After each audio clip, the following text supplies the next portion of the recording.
Before we proceed to our topic, let's have an activity first. We will present the words and we will ask you what first words come to your mind. First word is prejudice. Second is discrimination. Third is stereotype. And last is gender sensitivity. Sexual prejudice versus sexual discrimination. So first, let us define sexual prejudice. Sexual prejudice refers to negative attitude, beliefs, and behavior directed towards individual or groups based on their sexual orientation or gender identity. It encompasses a range of harmful actions including discrimination, stereotyping, prejudice, and violence. So most common of my examples are in the LGBTQ plus. So first, sexual discrimination in discrimination. So it denies individual opportunities or rights based on their sexual orientation and gender identity. This can occur in areas like employment, education, housing, healthcare, etc. So next is stereotyping. Holding fixed and often inaccurate beliefs about LGBTQ plus LGBTQ plus. So this stereotype can include assumption about their personalities, behavior, or abilities. So next is prejudice. So having negative feelings or bias towards LGBTQ plus people. So this can manifest as hostility, fear, or aversion. So last is violence. Violence and sexual prejudice, physical or verbal attacks against LGBTQ plus individuals. So this can range from insults and threats to physical assault and hate crimes. Sexual prejudice refers to negative attitudes, discrimination, or bias against individuals based on their sexual orientation or gender identity. This often affect LGBTQ plus students in school environments, leading to bullying, exclusions, or verbal abuse. Example of sexual prejudice is student making derogatory remarks about an LGBTQ plus classmates. This could include name calling, jokes, or offensive comments which can negatively impact the mental and emotional well-being of the target students.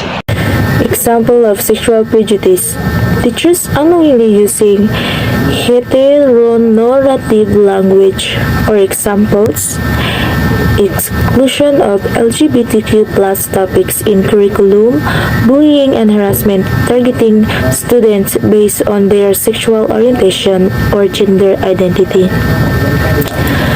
So, sexual prejudice refers to negative attitudes, discrimination, or bias against individuals based on their sexual orientation or gender identity. In the example, the teacher's actions are not based on the student's actual performance or behavior, but rather on personal biases against LGBTQ+. Example of sexual prejudice in the workplace. Headlines: sexual prejudice in workplace, colleagues making jokes or offensive comments about someone's sexual orientation, managers exhibiting unconscious bias in hiring or promotion decisions.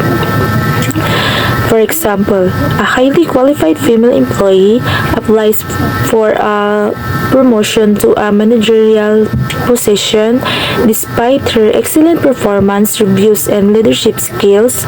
Male supervisor believes that women are too emotional to handle high-pressure decision-making. Instead of promoting that female employee, he chooses a less experienced male colleague, citing vague reasons like better leadership potential. So that was an example of sexual prejudice where biased beliefs about women's capabilities lead to workplace discrimination. The supervisor's decisions is not based on merit but on stereotypes that women are less suited for leadership role.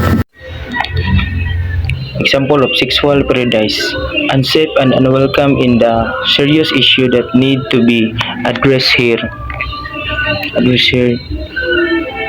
Are some possible reasons.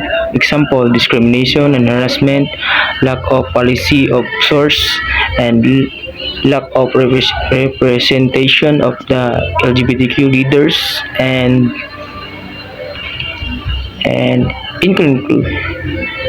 in conclusion of any events team building activities. Employees in team building activities for fostering here and some example. Choose inclusive activities, use inclusive language, and can be direct refuse to hire, including lack of inclusive policies. Often use the consequence sexual produce, but it can occur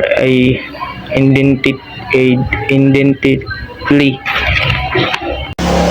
Defining sexual discrimination. What is sexual discrimination? It is an unfair or unequal treatment of individuals based on their sexual orientation or gender identity. It also involves action or policies that disadvantage individuals. Sexual discrimination means treating someone unfairly just because of their sex or gender. This can happen in jobs, schools, or daily lives when people are denied opportunities, paid less, or treated differently just because they are male, female, or other gender. For example, when a company refuses to hire a woman for a leadership position because they believe only men can handle these high-pressure rules, even if she has the same skills and experience as the male candidate, she is unfairly denied the job just because of her gender. So, sexual discrimination in school and also school policies that exclude or marginalize LGBTQ students, denial of access to resources or opportunities based on sexual orientation or gender identity. So now, this is the example. Refusal to recognize a student gender identity. A transgender student is denied the right to use their preferred name and pronouns, or it's forced to use a bathroom that corresponds to their assigned sex and birth rather than their gender identity. Second is bullying and harassment. An LGBTQ student is subjected to verbal or physical abuse. Next, exclusion from school activities. An LGBTQ student is barred from participating in school events such as prom or sport team because of their sexual orientation or gender identity. Example of the sexual prejudice in a workplace. So, in disciplinary actions disproportionately affecting the LGBTQ plus students. This refers to the situation where student or part of the LGBTQ students face harshest or more frequently disciplinary actions compared to their peers, often due to bias or prejudice from authority figures. It reflects unfair treatment based on sexual orientation or gender identity. So next, the lack of inclusive restroom for changing facilities. This happens where workplaces do not provide restroom or changing space that are safe and comfortable for all gender identities. This exclusion can make LGBTQ plus individuals feel unwelcome or unsafe, impacting their well-being and productivity. Harassment or bullying leading to a hostile work environment. Harassment covers a wider range of harmful behaviors, including discrimination, intimidation, or target mistreatment. Bullying is especially focused on one student as the primary cause of the toxic environment.